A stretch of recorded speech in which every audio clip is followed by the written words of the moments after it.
All right, back in the shop again.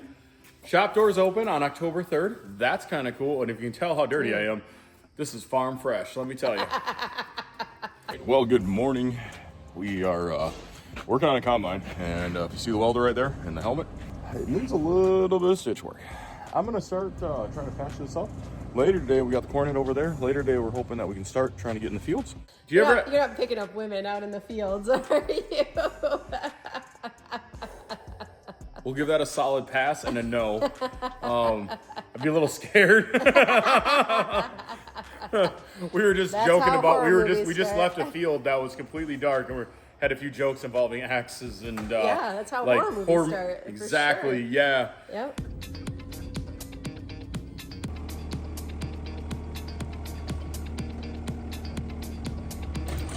You've heard the term hit it with a bigger hammer, right? Yeah. Dude, that just means dad hits it harder with the skid loader.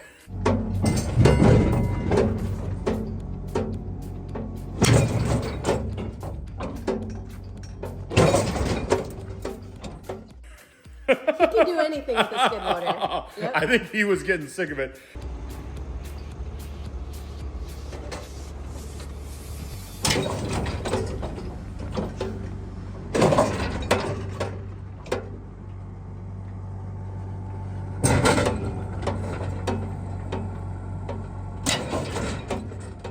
Oh, we shortened the clip a little bit, but this is Mark going back and forth nonstop for about 10 minutes. He didn't start hitting it that hard, but I think he was getting frustrated. And once we finally get this gear off this shaft. Okay, what's falling off your fork? Hey, we're good. What's that? Just popped off. Really? Yeah. Cool. We've never had one rust on the inside because it's all oil bath and it should be like lubricated. Okay. But it actually, oh man, it was actually rusted in from the inside and it just made it just rough. But leave it to dad, right? He will not give up on something like that. No, not at all.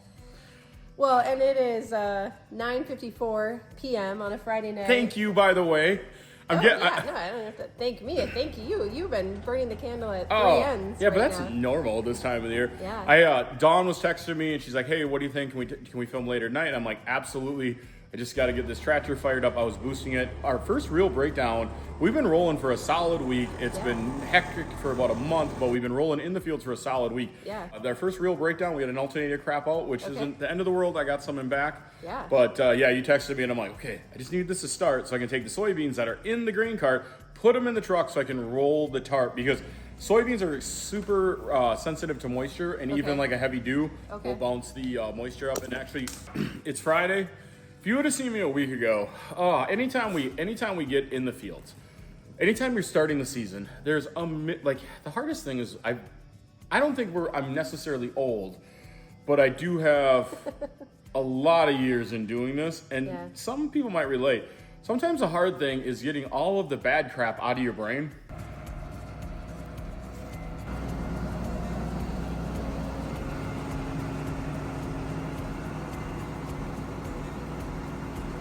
All of the breakdowns, all of the surprises. So a couple years ago, we got going. We went about 15 acres. The combine decided, hey, let's break down and shoot all 5 straw walkers, which are very important to a combine, out the back end of the combine. Which then meant that combine was done for the season, and then we ended up having to go to buy another one. Now, usually you buy a combine, it works out really good. That case, that combine was, let's just say it needed some TLC. Yeah. So and I was just even trying to remember how many years ago was it the combine started on fire? 17. Or do we not talk about that? No. You know what's funny? But when you're talking about things going through the back of your brain, I mean... Oh, yeah, that's there. It's a really dry fall now, too. Yeah, we had a heat wave like most of the country this past week, but for us, it's not necessarily temp. Like today, this high was like 82. We actually had 84 in the shop. It was 7... Okay, there's a lot of funny stories with this.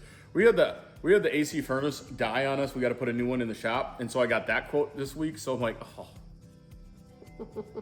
Just say 10 grand like this. So we've been cautious because we don't have heat. So this morning I walked in, I'm like, wow, it's warm. And I walked over and it was 79. Tonight, Dad had the shop shut up and I walked in and it was 84. And I'm like, holy crap. So even though like 84 early October, we've seen this weather before, but it's really weird is we're sitting like 29, 32% relative humidity, which isn't quite LA dry, Yeah, or nice. Southwest desert dry, but it is very dry for us this time of the year, and that's what's just kind of crazy. But I mean, this must be ideal for getting crops out. Though. Yeah. I mean, they must be drying down really fast. Yeah, it's been fantastic. So a week ago, I was a nervous wreck. We decided to do something more different than we've ever done before. So typically in a normal year, you're going to start pulling or harvesting soybeans, because we only do corn and soybeans. You're going to start harvesting soybeans right around this time of the year, that last week of September, first week of October. That's normal. What's not normal is we had a field of corn that got planted super early, and it actually was only 22% moisture, which is really low for this time of the year. We kind of noted, hey, the combine's still set up for corn, because that's the way we ended last year. Yeah. So last Friday, we actually decided, hey, maybe let's go try this field. Let's break it open. I actually ran a couple of test samples down to the elevator, seeing what our moisture at. We were floating anywhere from that 19 to 22. And what's your ideal? I mean, if you were to say picture perfect moisture. 15. Okay. But there's a lot of trade-offs. There's a thing called phantom corn loss, which kind of means like basically like the corn just dissolves in thin air. No one quite knows where it goes. Like basically the simple version of this is like the lower the humidity is and the lower the moisture is in the corn, technically the less bushels you have in it. Okay. And there's all kind of factors in this stuff. And again, the moisture level matters because you don't want to have to dry the corn any more than you have to. Everything you guys do goes to the elevator. And so if there's too much moisture, then you have to pay to have it dried. Exactly. So the target would be like 14 and a half, because then there's no drying on it. Okay. Right in there, 15, 14 and a half. So that 21, 22 we did have to pay a little drying on it, but it was a field that's on sandy soil and it's notorious. Like we've had some wind damage in it before. So that's the fear that, okay, you wait till the middle of October, maybe later October, if you get a big windstorm, tomorrow it's supposed to be windy. Yeah. It's a big hillside, and just kind of the way the air pushes up over the hill, there's a chance you could have crop lossage. So where we were sitting a week ago is like, okay, 22, take it today, you know what you got. Yeah. You gamble and wait, and it's like, a couple years ago I had some down corn in it, and it was kind of gnarly. So, but yeah, needless to say, we got going to combine corn, and I have never started combining corn before soybeans in my life. Yeah. But you know, I've done a lot of firsts. Yeah. That's awesome. You were the talk of the township. I mean, there was the farmers that are just like, whoa, what? Are they bringing in last year's corn? Or like and which you have no storage bins here, so you couldn't be, but like, what's going on here? And so that's kind of cool. I got a lot of text messages from friends like, are you crazy? A little bit. Debatable. Yeah. Some people, 40, live in mom and dad's basement, so set the bar there. And then, I don't know. Let's just say I had a bunch of people sitting around the shop, and we've all spent too much time together working on stuff. If you notice, we still got a project behind us that we got apart this week. But it was really great just to get out of the shop, get in the field. Everybody's morale got better. Oh, Everybody's morale got better. Yeah. Oh, man. Beans are fine. Beans are good to get off the field. But there's just something about Corn's combining fun. Corn that Yeah. you make fast progress. It's like, a rodeo. Yeah. Yep. Grain carts going, semis are going. I also got to say thank you, Martin. My friend Martin actually let me use his hopper bottom, his semi-trailer. All right, well, here we are the next morning. We got good news. This semi-trailer is my friend Martin's. He's still waiting. His crops are too wet, so he wasn't using his trailer. So last night I called him and I asked him, hey, can we use your trailer? And he's like, yeah, absolutely. This is how you know you have a good friend. Earlier today, I told him, like, you know, I feel like you do more favors for me than I do for you. And he's like, really? He's like, I think you do more favors for me than I do for you. You know, meaning the principle's reversed. And I'm like, well, maybe it's a good way we both feel that way. Because daylight today, being able to use a friend's semi-trailer, it makes life nice. It just makes life nice. Friday night, we got going, and we only had the one trailer, and I was like, we got a couple that need a little TLC. They are the repair rows over that way. Because when you're combining corn, ideally you have 2 grain trailers because you're filling them that quickly. Or 3, yeah. Yeah, there's just so much more. Average bean yield, 40 to 50 bushels per acre. Average corn yield, probably that 190 to 200, 210. Oh, wow. You know, Yeah. so it's a big, bulk, more bulk. Yeah. Luckily, right now there's not long lines at the elevator. No, so that was the other thing that was nice. Actually, Sunday night, all I wanted to do was go to bed. Yeah. Sure enough, I roll in the elevator. There's a truck in front of me. I haven't sat in front of a truck all weekend. And then sure enough, the one time I want to go to bed, I'm like, I'll just run this load. That way we're good to go in the morning. It'll be great. And I get there and I'm like, oh, you got to be kidding me. But but you don't get to just enjoy fall harvest because you are also juggling, getting spreading equipment ready, because as soon as the crops come off, you are lining up farmers, you are trying to get product into fields, having all your spreading equipment ready to go. So unfortunately, you also have this on the hanging over your head too, right? I never as a kid thought I was going to use this term in my life, but you learn to enjoy the silence. Oh my gosh, it was so funny. So like modern Bluetooth, I got a couple different headsets. The ones that I really have started to like is just the Apple AirPods, because they go in, they sync well to your phone, and then you can be listening to music, but also like, oh my gosh, every time I get a phone call, I end up putting those in, because actually the noise cancellation is pretty decent. But I think I put my AirPods in 30 times today. Earlier this week, there was one day I had 36 phone calls, I had 12 emails, and I had like 13 text messages at 11 o'clock in the morning. Oh my goodness. So. The modern farmer. Oh my gosh, yeah. iPad, okay, we need this and that. Yeah. So no complaints, it's all part of the hustle. What's weird this year, so corn dealing with more bulk, you have basically dealing with like 4 times more product. You also have like 4 times more things going around and 4 times people around. And so everything's going really good, but you'd be surprised how many just little questions I always got to answer. Sure. Where's this? Where's that? Yeah. Da, da, da, da. Yeah. So it's like my phone just rings all the time. And so if you get 15 minutes of just peace and quiet silence, enjoy it. Yeah. Run with it. Absolutely. But yeah, no regrets. I mean, I'm so happy that this fall is going so well so far. Yeah. The fear is always where we live is what happens next when the weather turns. Now this upcoming week looks beautiful. We're putting the hustle on beans. We actually switched from corn to beans. Yesterday and today we had both combines going on soybeans. We're putting a big dent in those. Yeah. So it's funny. It's really, really nice, and I love this pace. But I also just like try to find a little more silence in the day, you know? Yeah. I mean, usually you don't get this long of a streak without rain. That will be going on 2 weeks now. Yeah, 2, 3 or longer. 3. The rain does provide a little bit of just a natural break and a time to catch up, catch your breath and regroup. I find there's no fines for sleeping in the morning, but you'll kick yourself if the weather's nice. So, nice rain day eventually when it comes, because we know it'll come. Yeah. But yeah, no, it is. It's just busy, but it's good. Yeah. Yeah, kind of the So joys. what's going on with this spreader behind us? So this spreader is okay. There's a long backstory with this one, but it's funny and it's kind of cool because it's part of the future moving forward. We've owned this spreader for 7, 8, 9 years, something like that. But in 20, and how many spreaders like this do you have for spreading in the fall? I don't know. Okay, ish. I know I'm over 10. Okay. I can't remember if it's like 11 or 12. Okay. Maybe 13. I don't know. And again, you use these to spread the byproducts from wastewater treatment plants and water treatment plants. Yeah. That get spread on farm fields.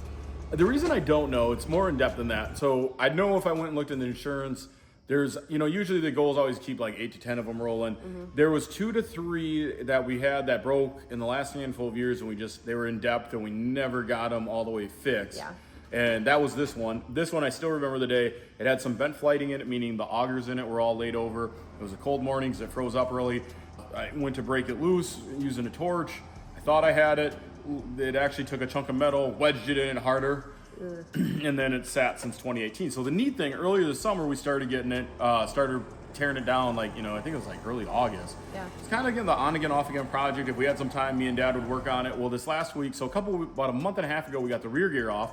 And then the front gear we noticed was stuck, so we were working on that, but then we were also kind of filling it in with other stuff. But finally this week, me and Dad were actually able to get that gear off. So we've been fighting the spreader for a while. We made some amazing progress today, but if you turn this way, look at that fall harvest sky. That is absolutely gorgeous. So we're able, earlier today, me and my dad both looked at each other and, hey, you want to go after that spreader? Yeah, why don't we? And we ended up banging the living bejesus out of it, but we finally got the front gear off. And we've never fought a front gear before, and when we got it off, it made sense. It was all rusted in.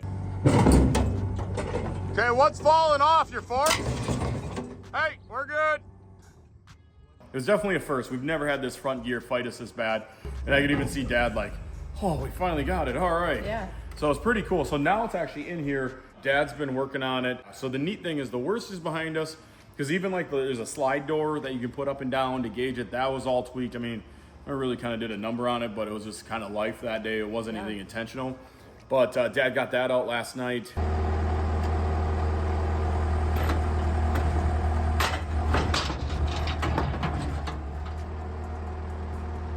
The neat thing, we have everything here to fix it. We got all the parts, so it's basically just finish welding some stuff up, start molding it all back together. It is one of those things that it's like, it's labor intensive, but it's really kind of neat because it sucked driving. We had like a 2-3 year run where we had 3-4 major tractors go down. We had 3-4 major spreaders go down. I mean, it was just when like, you're talking about things in the back of your brain, running through the back of your brain when you're getting going in the field. Repair row got moved farther away from the shop because we needed more room. You know, it was kind of just that bad. So really nice, just kind of mentally, just like driving by going, okay, cool. I'm not haunted by it. It's kind of like running into an ex-girlfriend. You're not haunted by it. You can say hi cordially. You're not trying to avoid or go the other way. I love it. Oh, gosh. It's good. Gotta have some humor in it, right? Oh, yeah. Oh, man. Well, it's been good. You've had a good crew going out in the field, so Dad can hang back and kind of... He's like the main repairman then. Yeah, he likes the fab stuff, and then, you know, it's just been, so far, like, this whole fall's been going really good. All right, so before we end the night, I just want to say thank you to all the positive comments that we got from our last video with Dawn getting her master's degree. There were some fun ones. There was a comment about a guy who got his degree from University of Phoenix in '95.